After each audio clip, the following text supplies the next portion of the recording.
सनातन धर्म ग्रंथों में बताया गया है कि बुरे कर्मों का नतीजा बुरा ही होता है, चाहे वो इंसान हो या फिर ईश्वर।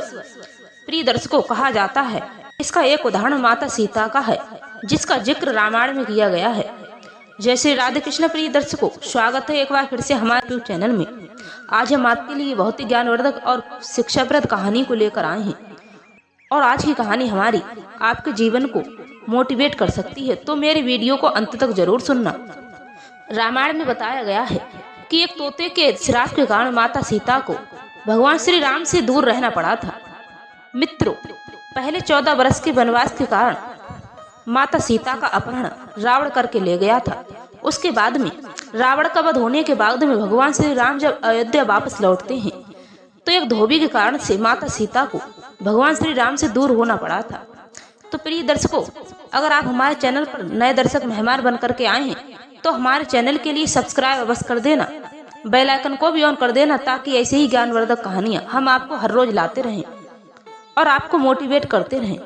मित्रों, अगर मेरी कहानी आपको अच्छी लगे तो कमेंट में जय श्री बागेश्वर धाम अवश्य लिखना या फिर जय श्री राम लिखना। तो आपका ज्यादा समय न लेते हुए कहानी को शुरू करते हैं कि माता के श्राप के कारण भगवान श्री राम से दूर हुई थी। एक समय की बात थी, माता सीता अपनी सहेलियों के साथ में वाटिका में घूम रही थी और वह टहलते टहलते और उनकी नजर एक पेड़ की डाल पर बैठे हुए तोतों के जोड़े पर पड़ती है। मित्रों, हम सबके मन में सवाल उठता है कि श्री राम तो खुद ही भगवान है, फिर भी इन्हें अपनी पत्नी से दूर क्यों रहना पड़ा था। मित्रों, सीता बाल्य अवस्था में अपनी सहेलियों के साथ में वाटिका में घूमने निकली थी और वह अपने बगीचे में घूम ही रही थी। फिर उनकी नजर एक तोते के जोड़े पर पड़ जाती है और वह तोते का जोड़ा भगवान श्री राम के बारे में बतला रहे थे, बातें कर रहे थे। फिर माता सीता ने उन तोते के जोड़ों को बतलाने की आवाज सुनी तो वे वहां पर रुक गईं और उन्हें गौर से देखने लगी।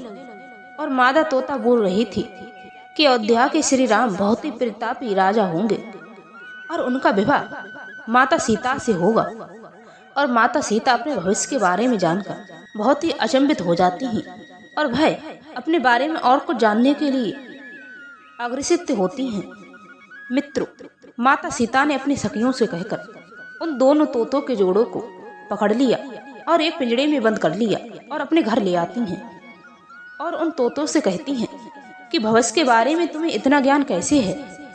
फिर वह तोते के जोड़े कहते हैं, इससे पहले हम महर्षि वाल्मीकि आश्रम में रहते थे और वहां हर रोज राम और सीता के बारे में शिष्यों के लिए बताया जाता था, इसीलिए हमें सीता माता और भगवान श्री राम के बारे में कंठस्थ याद हो गए हैं। मित्रों, माता सीता उन तोतों से सवाल पूछती गईं और वो हर सवाल का जवाब देते गए।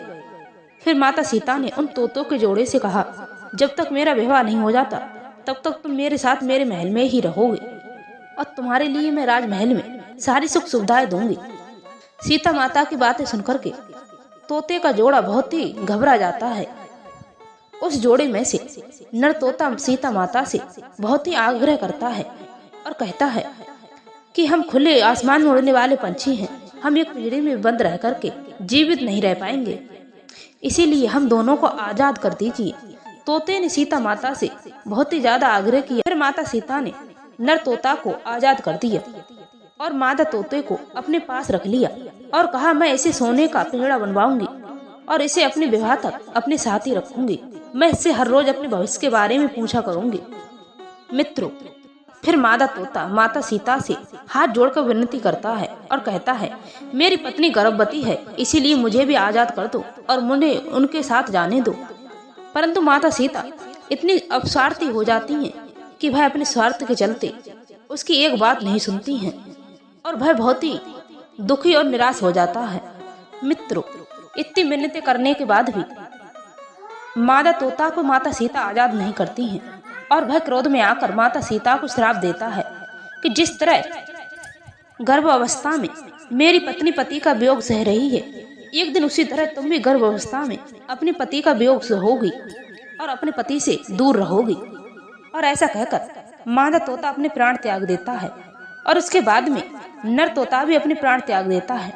मित्रों, उसके बाद में वही दोनों तोते के जोड़े एक धोबी के रूप में जन्म लेते हैं और वह रामायण के वही धोबी बन जाते हैं जिन्होंने गर्भावस्था के दौरान माता सीता पर उंगली उठाई थी। और भगवान श्री राम उसी धोबी के कारण गर्भावस्था में माता सीता को अलग कर देते हैं, यानी कि माता सीता का त्याग कर देते हैं। तो प्रिय दर्शकों, हमारी इस कहानी से आपको क्या सीख मिलती है, यह कमेंट में लिखकर अवश्य बताना। और आप मेरी वीडियो से जान गए होंगे कि बुरे कर्मों का बुरा ही फल मिलता है, इसीलिए सद्मार्ग के रास्ते पर चलिए और अपने जीवन में खुश रहिए। जय श्री राधे, जय श्री कृष्ण।